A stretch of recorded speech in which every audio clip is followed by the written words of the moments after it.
Здравейте, здравейте и от мен, приятели! Бързам да ви покажа как, след като пуснах капковото, отбелязах къде ще засадя домата. И сега ще трябва да демонтирам мястото, на което гледах разсада от март месец.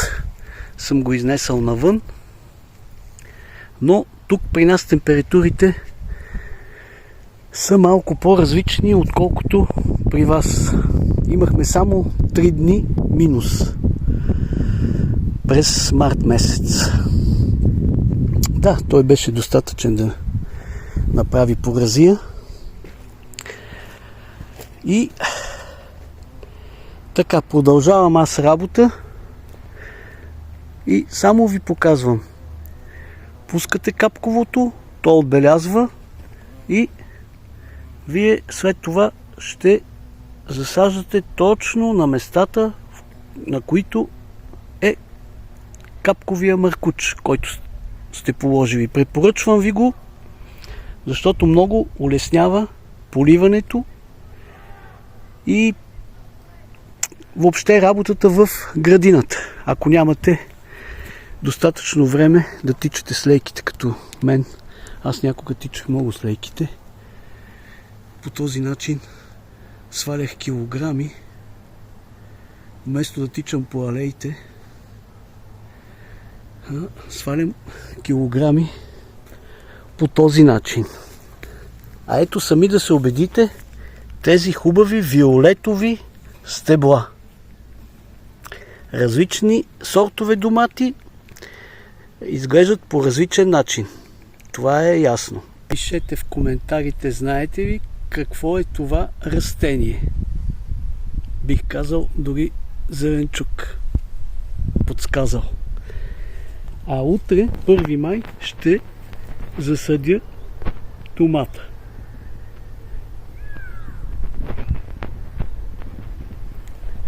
Вече освободих градината и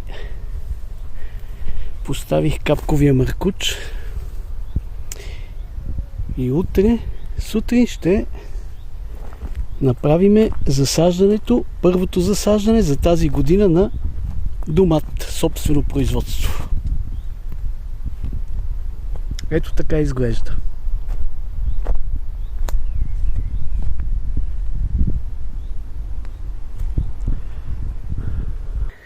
Днес е 1 май и искам да ви покажа как на днешния 1 май засадих моите домати в градината.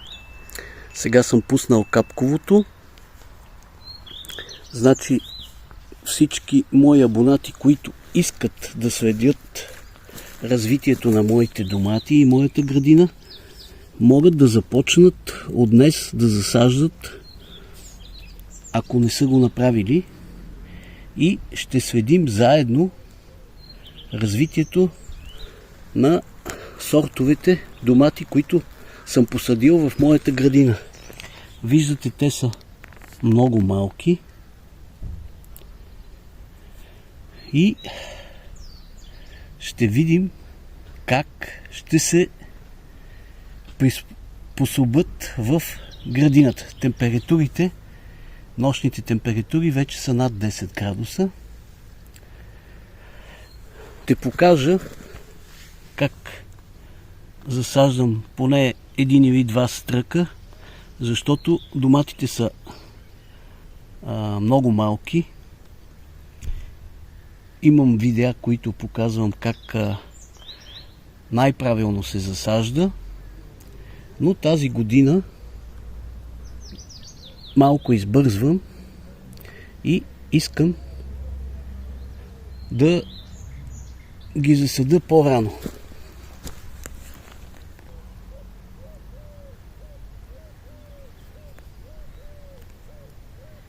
Ето по този начин си помагам с тази мистрийка, изкопавам дупка Тук преди това бях пуснал капковото и то е отбелязало точно къде ще засаждам домата. Виждате, домата не е много голям, но е мое производство. И да не забравя да ви кажа, никога не поливайте домата преди да го засадите в купичките. Изчакайте поне една седмица да засъхне, за да може да се изважда, това е разбираемо, от кофичките много добре. Виждате какви хубави корени е направил, защото е хубаво с тази почва да го засадите. И го засаждам ето по този начин. Който се интересува за още по-хубаво засаждане на домат, може да потърси в мои стари видеа, когато купувах купешки домат, се издълбава по-голяма ямка и се поляга, за да може да направи по-добра коренова система. Аз тази година съм принуден по този начин. Ето, ще засадя още един, за да видите точно целият процес. Значи, изкопавам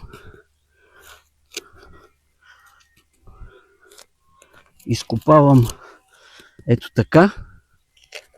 Да не забравя да ви кажа, ето от този гранулиран тор поставям така на око. Неговия състав е от птичи тор, има конски тор, също говежди и водорасви.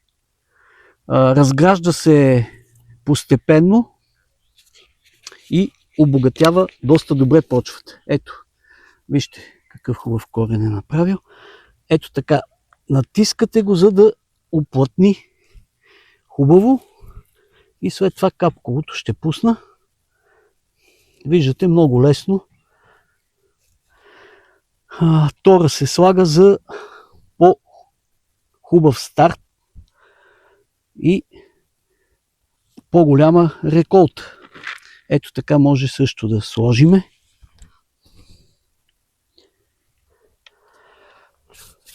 Ако видеото ви е харесало, харесайте го и вие, за да растем заедно. И се абонирайте!